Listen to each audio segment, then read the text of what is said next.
बातमीचे प्रायोजक आहेत Kuduk chicken, Kuduk special chicken popcorn, chicken lollipop, chicken wings, chicken boneless strips, crispy chicken, chicken burger, chicken wok, popcorn biryani, lollipop biryani. आमचा पत्ता Safal residency, shop number S5, HDFC बँकेसमोर Junnar. Mobile number 8805014121 तसेच 9822451472। Next speaker Amol खले जी। धन्यवाद अध्यक्ष महोदय। मैं महामहिम राष्ट्रपति जी के अभिभाषण के धन्यवाद प्रस्ताव में बोलने के लिए खड़ा हूं। अध्यक्ष महोदय, महामहिम राष्ट्रपति जी ने एक बहुत ही अच्छी बात अपने अभिभाषण में कही, वो थी राष्ट्र सर्वोपरि।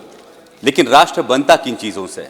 राष्ट्र न सिर्फ इमारतों से बनता है, न सिर्फ पुलों से बनता है, न सिर्फ बजट के आंकड़ों से बनता है, न इंफ्रास्ट्रक्चर से बनता है। राष्ट्र बनता है उसके देशवासियों से, इंसानों से और उनके दिलों में पनपते देशभक्ति के जज्बे से। और इन देशवासियों की परिस्थिति क्या है? हर देशवासी चाहता है अध्यक्ष महोदय कि वो एक भयमुक्त वातावरण में अपना जीवन व्यतीत करे, लेकिन मेरे चुनाव क्षेत्र में ऐसी परिस्थिति नहीं है। नेशनल वाइल्ड लाइफ सर्वे का अगर हम रिपोर्ट देखे थे, उसके अनुसार मेरे चुनाव क्षेत्र में 400 से 500 लेपर्ड्स का अधिवास है। और मेरे चुनाव क्षेत्र में दिन में 3 फेज लाइट नहीं होती, इसलिए रात में खेत को पानी देने के लिए जाना पड़ता है और आए दिन किसी न किसी पर लेपर्ड का हमला होता है। आज तक 18,000 मवेशियों का नुकसान हुआ है। 20 से 25 लोगों ने पिछले साल में अपनी जान गंवाई है। और अभी जुन्नर फॉरेस्ट विभाग ने महाराष्ट्र सरकार को एक प्रस्ताव भेजा है, जो इकलौता सॉल्यूशन है वो लेपर्ड रिप्रोडक्शन कंट्रोल का सॉल्यूशन है। और इसके लिए मैं नियमित तरीके से मंत्रालय से भी गुजारिश कर रहा हूं और मेरी ये गुजारिश है कि मंत्रालय इस पर संज्ञान ले और लेपर्ड रिप्रोडक्शन कंट्रोल करे और मेरे चुनाव क्षेत्र में दिन में 3 फेज लाइट देने का निर्देश राज्य सरकार को पारित करे।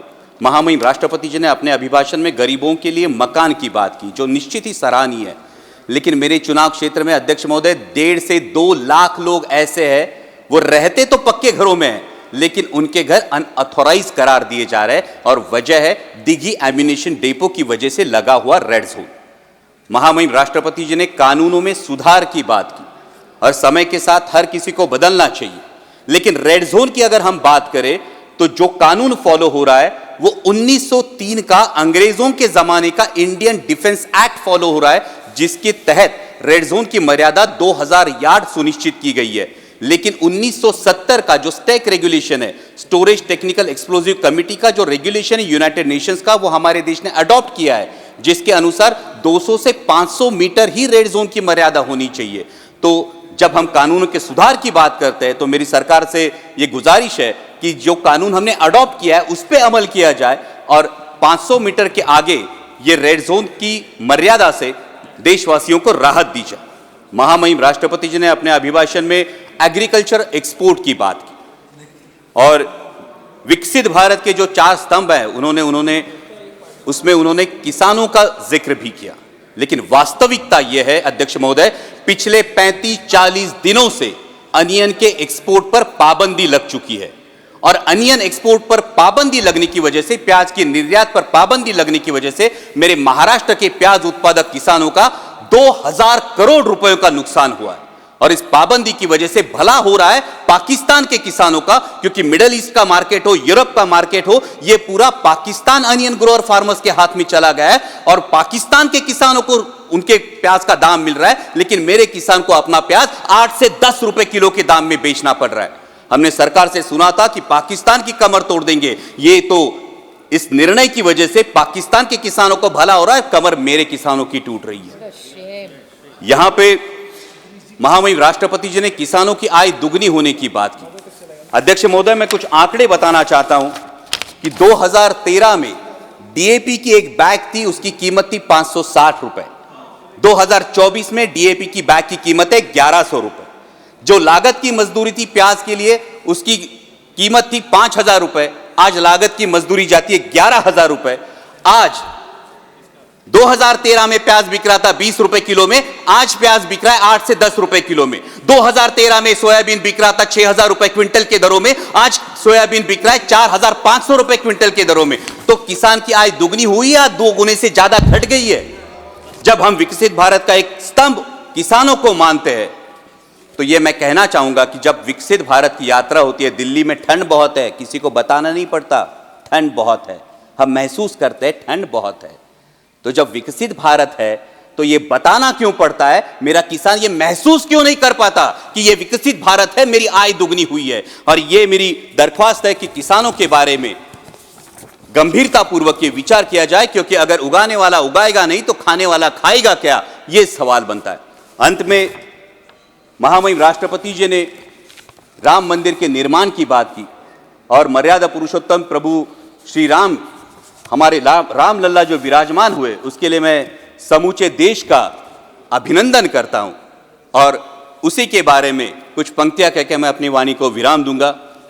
अध्यक्ष महोदय, जब राम लल्ला की प्राण प्रतिष्ठा की बात आई तो किसी ने कहा बिना कलश के प्राण प्रतिष्ठा कैसे होगी, किसी ने कहा बिना कलश के प्राण प्रतिष्ठा कैसे होगी, किसी ने कहा जब चुनाव ही प्राण हो तो सोचो कौन सी प्रतिष्ठा दांव पे लगी होगी। लोग तो कुछ कहेंगे, लोगों का काम है कहना, आप जन की बात मत सुनना, सिर्फ मन की बात करना। फिर भी खुश थे हम, फिर भी खुश थे हम। 500 साल का सपना जो पूरा हो रहा था, हमारे अंदर का हिंदू भी पूरी तरह से जाग गया था। तो चल पड़े अयोध्या की ओर, राम लल्ला की दर्शन की आस लगाए। चल पड़े अयोध्या की ओर, राम लल्ला के दर्शन की आस लगाए। जो सामने नजारा देखा वो देखकर दंग रह गए। वो 3 मंजिले, 400 खंबे, 32 सीढ़ियां, जय श्री राम का नारा लगाते हुए हम सीढ़ियां चढ़ने लगे। राम लल्ला से क्या गुहार लगाए ये सोचने लगे। पहली सीढ़ी पर याद आई महंगाई, पहली सीढ़ी पर याद आई महंगाई, दूसरी पर देश में बढ़ती बेरोजगारी, तीसरी पर पत्रकारिता की चरण चुंबकता, चौथी पर सेंट्रल एजेंसीज की संदिग्ध भूमिका। हर सीढ़ी पर कुछ न कुछ याद आ रहा था, हर सीढ़ी पर कुछ न कुछ याद आ रहा था। कहीं 15 लाख का जुमला, कहीं किसानों का आक्रोश था, कहीं महिला कुश्तीगिरों की वेदना थी, कहीं सालाना 2 करोड़ रोजगारों का वादा था, कहीं बढ़ती सांप्रदायिकता थी, तो कहीं चुनिंदा पूंजीपतियों पर मेहरबान हमारी सरकार का चेहरा था। इस वास्तविकता ने झंझोड़ने के बाद, इस वास्तविकता ने झंझोड़ने के बाद भी हम अंधभक्तों की तरह चलते गए। होश तो तब संभाला जब राम लल्ला के दर्शन हुए। हमें नतमस्तक देख राम लल्ला मुस्कुराते हुए बोले, हमें नतमस्तक देख राम लल्ला मुस्कुराते हुए बोले, मैं कल भी था, आज भी हूं, कल भी रहूंगा। जितना इस मंदिर में हूं उतना ही तुम्हारे मन में रहूंगा। लेकिन याद रखना हमेशा, लेकिन याद रखना हमेशा, मैंने त्रेता युग में रामराज जलाया था, तुम कलियुग में जीते हो जहां संविधान ने गणराज जलाया है। धर्म समाज का किनारा जरूर है, धर्म समाज का किनारा जरूर है, लेकिन देश एक बहती धारा है। किनारे को धारा के बीच में लाया तो प्रवाह अड़ जाता है, प्रगति के पथ से हट जाता है। इसलिए धर्म का ठेकेदार नहीं, पहरेदार बनना चाहिए।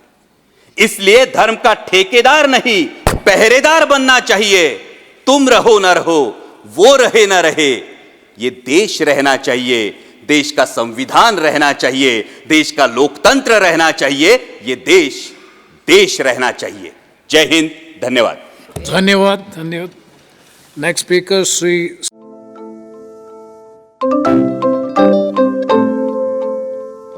नवनवीन आणि ताज्या घडामोडींसाठी आज 24 तास सबस्क्राईब करा. त्याचबरोबर बेल आयकॉनवर क्लिक करा आणि मिळवा आमच्या बातम्यांच्या नोटिफिकेशन्स. तसेच आज 24 तासची प्रत्येक बातमी आपल्याला कशी वाटली हे कळवा. लाईक करून, कमेंट करून आणि आमच्या बातम्या शेअर सुद्धा करा.